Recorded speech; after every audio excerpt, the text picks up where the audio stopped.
આદ્ય શક્તિ માં ભવાની મહાકાલી માતાજીનું જો સ્થાન હોય અને એમાં ખૂબ ભાવથી આપણે બધા દશરથભાઈ મહારાજના આમંત્રણને માન આપી અને આપણે બધા જો જંગલમાં મંગલ કરાયું એટલે પેલા મહારાજને તાળીઓથી બતાવો. આ એક મિની પાવાગઢના દર્શન કરાવી દીધા આપણે બધાને. આપણે ઘરના રૂપિયા ના ઈકન પણ છતાં મહારાજની કૃપા થઈ આદ્ય શક્તિ માતાનું કંઈક આમંત્રણ હશે અને એનો લમણો આપણી હોમો હશે તાણ આપણે બધાને એક સાથે મળવાનો યોગ છે.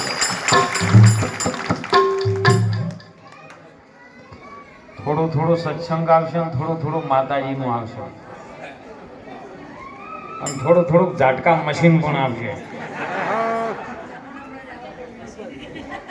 ભજન કરવા બેહાન એટલે સમયનું ભાન રાખવું પડે મહારાજ. સમયનું જેને ભાન ના હોય ને એ કશું જગતમાં ન કરી શકે મુકેશભાઈ. નહીતર અમારા સંતો ને શાસ્ત્રો તો એવું બોલે ગાય ગાય ગાડા ભરો, આંખલો જોડી દો અજળ. વાણી તમે ગમે એટલી બોલો પણ એનો ભેદ ન સમજો તો રો હજળ ના હજળ. મારા સંતો મહાપુરુષો કહે છે સાહેબ કે જો આપણું મુખ પવિત્ર કરવું હોય ને તો કાં તો માતાજીનું નામ લ્યો, કાં તો ભગવાનનું નામ લ્યો, કાં તો ગુરુ મહારાજનું નામ લ્યો, રામનું નામ લ્યો તો મુખ પવિત્ર થાય. તમે ગમે એટલી વાણી બોલો પણ તમાકુનું તમને મિલતા આવડતું નહીં. બેઠા બેઠા તમાકુ ચોળીને મોઢામાં ઘાલતા હોય ને આ સ્થાન છે માતાજીનું. હું તો કઈ ઝાટકા ઠોકું. ખરી જો તમે ભક્તિ કરતા હોય અને વાણીને વરેલા હોય, ભક્તિને વરેલા હોય તો એક આદુ વ્યસન હોય મૂકો તો તમે ભગત હાજા ને કે ખાલી ગાવા વાળા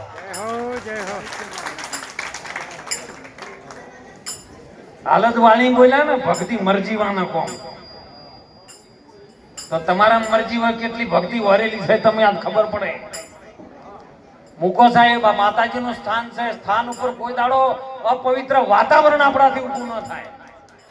જેના હૃદયમાં જો માં બેઠેલી હોય ને, ભગવાન બેઠેલો હોય ને તો આ દેવ દેવળની અંદર પણ માં આદ્ય શક્તિ બિરાજમાન છે. આજનું જે સ્થાન છે ને એ મહાકાળી આદ્ય શક્તિ ભવાનીનું છે. મને પ્રમુખ સાહેબ ચર્ચા થોડીક કરીને એમાં મને ખબર પડી કે જે દાડો પાવાગઢની અંદર જેમ હાલ 64 જોગણીઓનું સ્વરૂપ તમે જોયું હોય, હાલ જોયું છે. એ વખત તમે ન જોયું હોય ને તો અત્યારે હાલ ફરતું તું જોઈ લીધું. આ મારી માતાઓ બહેનો બેઠીની 64 જોગણીઓ જ છે. અને એ સમય નવરાત્રનો દિવસ સાહેબ. પતઈ રાજા ખૂબ માની ભક્તિ કરતો હતો. જેવો તેવો નતો. રાજાનો દીકરો હતો. ચોપાને ચોકની અંદર નવરાત્ર આવે એટલે માંડવી શણગારે, આખું પાવાગઢ શણગારે, ચોપાનેરનો ચોક શણગારે ને એમાં માં આદ્ય શક્તિ ભવાની ત્યાં ગરબે રમવા માટે આવે. અને સમય કાળ બનતા બનતા બનતા નવરાત્રના એવા દિવસો આયા ને એટલે માને એમ થયું થોડું થોડું બેન્સન થયું નાલતા રહો. થોડું થોડું માને એમ થયું ડુંગર ઉપર બેઠે બેઠે હો કે લાય મારો દીકરો છે ને નવરાત્રના ગરબા રમે છે. 16 રોણી જેની ગરબે રમે, ચાપાનેરના ચોકની બધી પબ્લિક ગરબે રમે અને મારો દીકરો ભાવથી બોલાવે ને હું જઉં. માની વાટ જોઈને બેહે સાહેબ, ભક્તિ કરે, દીવા જગમગ થાય ને એટલે માને આવવું પડે ડુંગર ઉપરથી. એટલે માને એમ થયું કે લાય જઉં. સમય બન્યો બંને બેન ભદ્રકાળી મહાકાળી બે જણી વાતો કરે કે લાય હું નીચે જઉં. ચોપાનેરના ચોકમાં ગરબે બધા રમે છે ને એ મારે થોડુંક રમવું છે.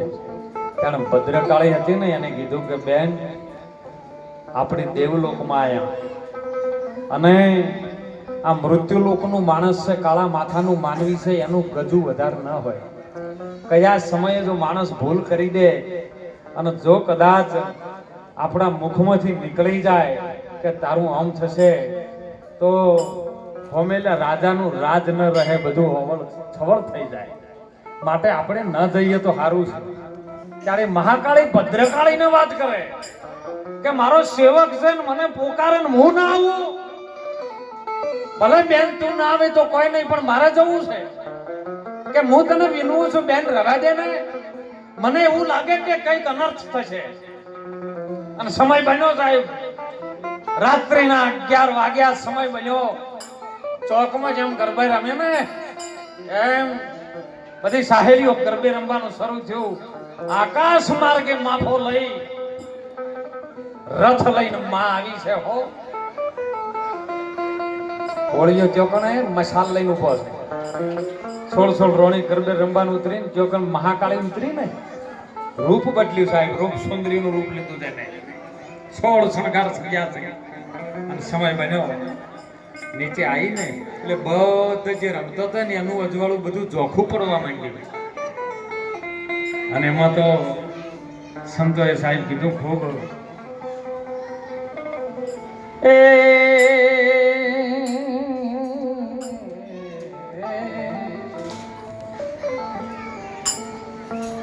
એ મહાકાળી તમને વિનવો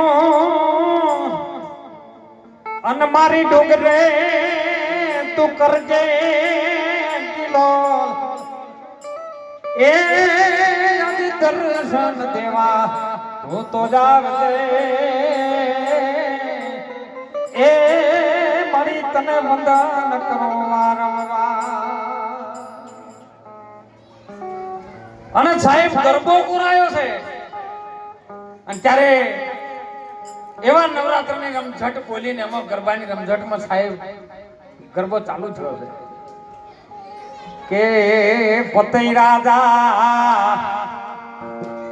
હે ગરબડિયા રે કોરાવો અરે જેણી મેલો હે જાળી જો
પકડ્યો છે આ દુનિયાનું શાસ્ત્ર બોલે સંતો બોલે કે કાં તો દીકરો માં તરીકે માનો પકડે કાં તો ખોટી નિયતના કારણે માનો પકડે અને માનો ગાનો પકડ્યો તો માં તો સગી ભવાની બોલી હોય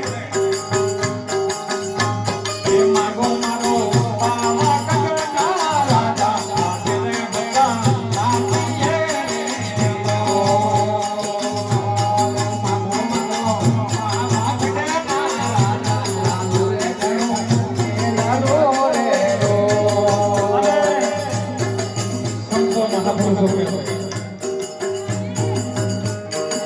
કે આથી આલું ઘોડાની તના કે તો ઘોડવા લાવવાના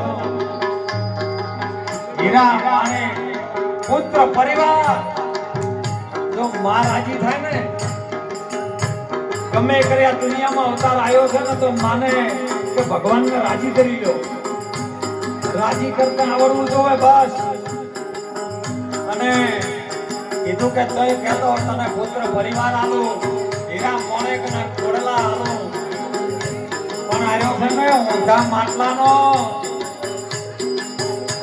ઉકેડામાં ઉતરતો પી ગયેલો હતો અને સાહેબ માગી માગીને કીધું કે તમે મારા રાણી બનો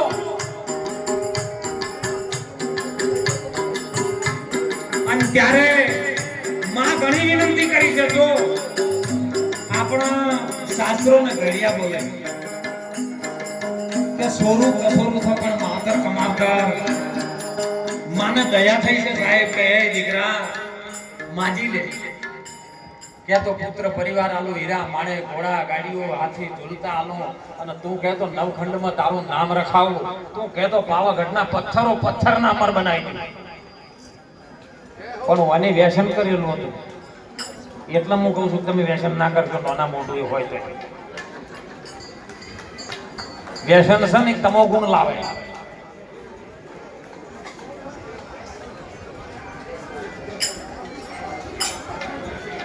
અને એટલે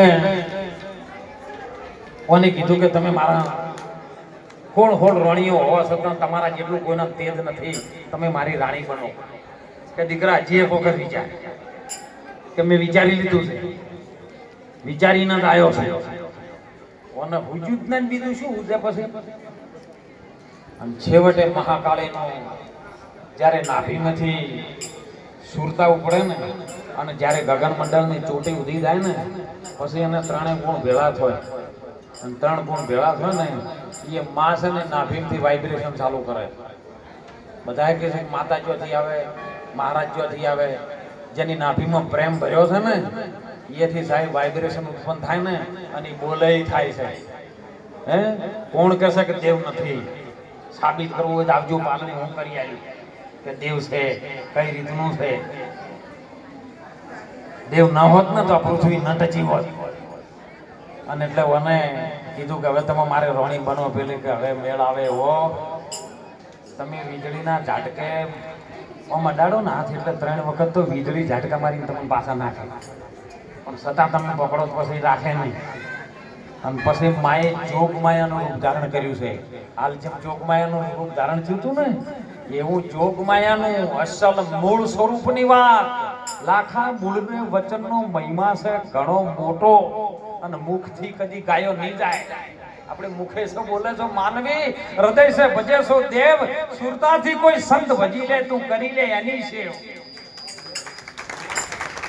આન ત્યારે મૂળ સ્વરૂપનું સગડી વાળું ધારણ કર્યું સાહેબ અંગ પર એક પણ વસ્ત્ર નથી જેને અને પછી પેલાની પીતેલો તો ઉતરી ગયો પછી તો એથી નાઠ્યો કારણ કે હમું ગજુ નતું એથી નાઠ્યો ને પછી તો મળી બદનામી જગતમાં પછી નાસી ગયાથી શું વળે સુકાઈ ગયો ખેડૂતોનો ભરપૂર માલ ખેતરોમાં પછી ભરપૂર વરસાદ છાયાથી શું વળે વિચાર્યું નહીં તમે ભરપૂર જવાનીમાં પછી ગળપણમાં આવીને મંદિરના પગથિયે તોડી અને હર હર કર્યાથી શું વળે વિચારી લેજો જવાનીમાં બેટર જવાની જવાની જવાની કોઈની રીએ નથી રહેવાની એ સોજે રે તારી જિંદગી જવાની અલ્યા નથી રહેવાની માટે પ્રભુનું ભજન કરજો કોઈ આવા સારા તમે એમ ન માનતા કે ભગવાન સાહેબ જેના અંદર પરમાત્મા છુપાયેલો હોય ને એ આવું કંઈક કરી શકે.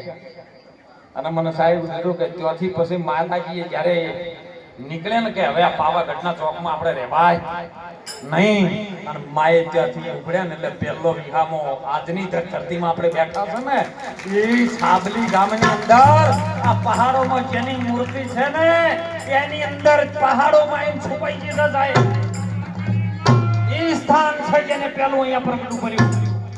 અને પછી અમચાન કીધું કે જા હવે હું ત્યાં તને મળીશ ત્યારે પાવાગઢ ઉપર રાજ કરવું હોય તો પોતે રાજા જોડે રાજ કર. હવે પણ અમચા ત્યાં પણ બોલ્યો છે મેં એમ તો કે હું ત્યાં જઉં પણ મહાકાળી અને હાજર છે ને મને જીતવા દેતી નથી સાહેબ. તમે એક વખત વિચાર તો કરી લો હૃદય પર હાથ મૂકીને કે મને મારી માં હાજર છે કે નહીં હે, અને હાજર હશે ને એ દાડો તમને કોઈ દુનિયાની તાકાત એક વાળ પણ વાંકો ન કરી શકે એવી શક્તિ છે સાહેબ. પછી તો પેલો ગયો છે મહેમદાનું જેમ થયું એમ બધું થયું તમે બધાને જોયું છે. પણ ભજન કરજો હું તો કહું છું હે, માની ભક્તિ કરતા ને તો પૂર્ણ નિષ્ઠાથી કરજો, પ્રેમથી કરજો. અને પ્રેમ પ્રગટ થાય ને તો સંતો કહે છે કે વાલો મારો પ્રેમને વશ થયા રાજી શું કરે પંડિતને કાજી. દુર્યોધનના 56 ભોગ મેલ્યા હતા જેને ત્યાજી, જૈન વિદુરના ઘેર તો અદરદાની ભાજી કાઢી. અરે કેળો લાયા હતા વિદુરના ઘેરથી માગી, અરે ગર્ભ કાઢી નાખી દીધો ને સાલ ખવરાવી તોય વાલે મારે ભૂદરે ના જોયું જાગી. એ વાલો મારો પ્રેમને વશ થયા.